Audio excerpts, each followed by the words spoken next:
we're already into not October. Look at that. I'm still thinking October. We're into November. Year's almost over, but boy, November is a heck of a month to surf fish in Northeast Florida. And right now, the water temperatures, Jack's Beach, 76. Up at Little Talbot, 73 and 74. Fernandina, around the same. Down in Flagler, 78. So guys, until that water hits about 65, we're gonna be really catching some fish. In fact, over the weekend, lots of big whiting were caught. Redfish of all sizes, plenty of drum. Pompano, the pompano are showing up. I saw where Larry was in Fernandina, I believe, and he had 6 keepers before the rain ran them off. So they're showing up. Talked to Jason this afternoon, Monday afternoon. He caught some nice whiting when he cleaned them.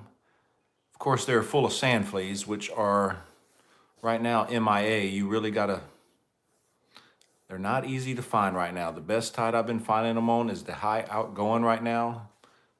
Last year at this time, we were having no issues finding sand fleas. In fact, it was easy to go and not even worry about bringing any bait because there were so many sand fleas on the beach.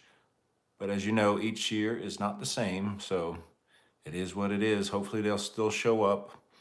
If not, you can always go in B&M in the Northeast Florida area, call around to the different bait shops. Some of them will carry them. But if not, the live shrimp, put them on ice. The whiting and pompano will tear them up, as well as the drum. Crab knuckles, you buy the blue crabs and then cut the little knuckles. The pompano eat those, the big whiting.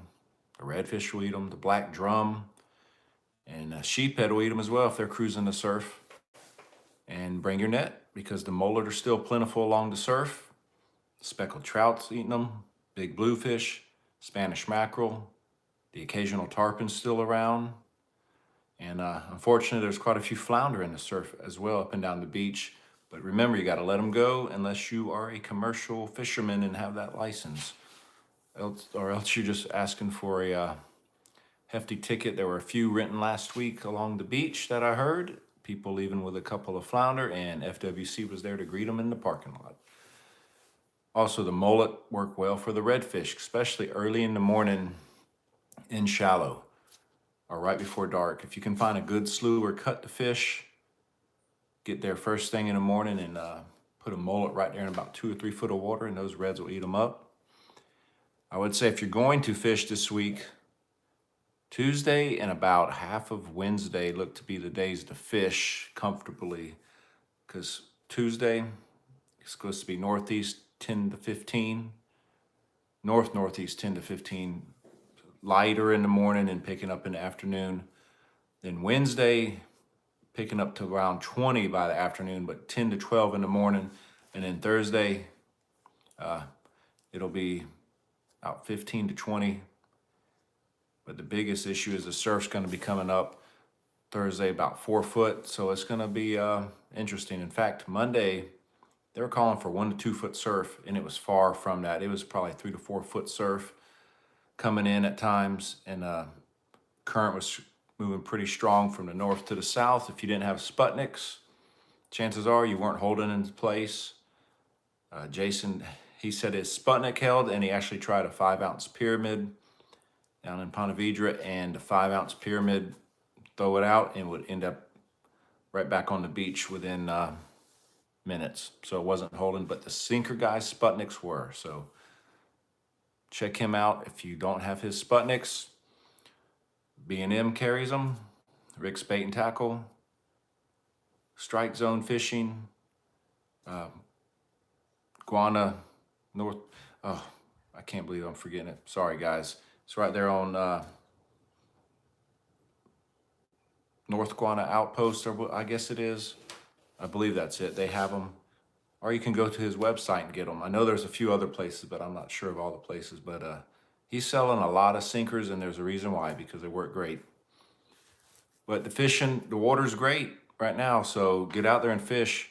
Like I said, Tuesday and probably, most of Wednesday, but Thursday and Friday, it's going to be cranking. In fact, Friday, I think I saw, if the forecast holds up, I think I saw northeast up to 30 and some 7 to 8 foot surf, which, you know, that stinks for our weekend fishing. But you know what?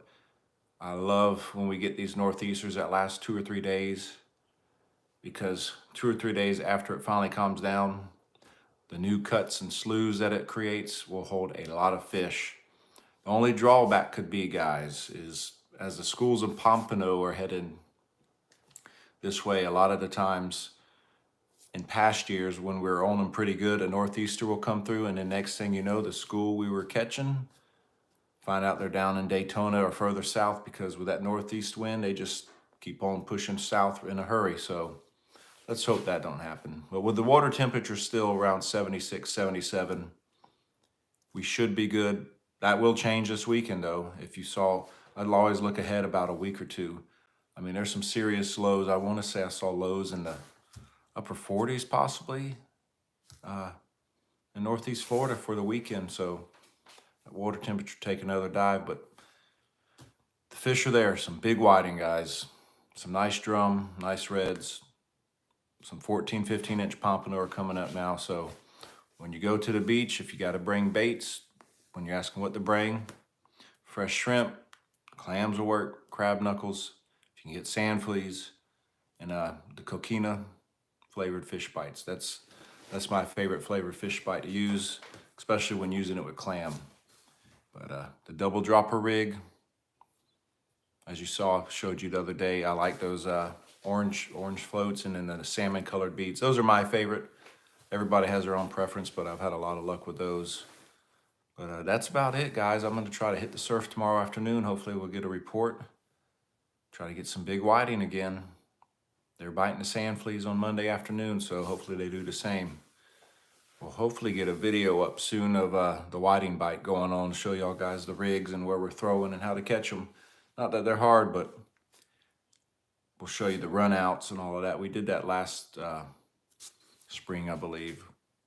But like I said, every year's different, so we'll see what happens. We don't want that water temperature to drop too fast, because last year we were still catching speckled trout, drum, and reds till about the middle of December.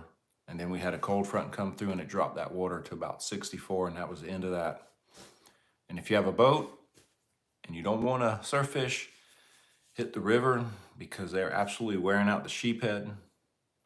Big speckled trout, there's still mangroves biting, redfish, and unfortunately, if you're using finger mullet, there are a lot of flounder biting.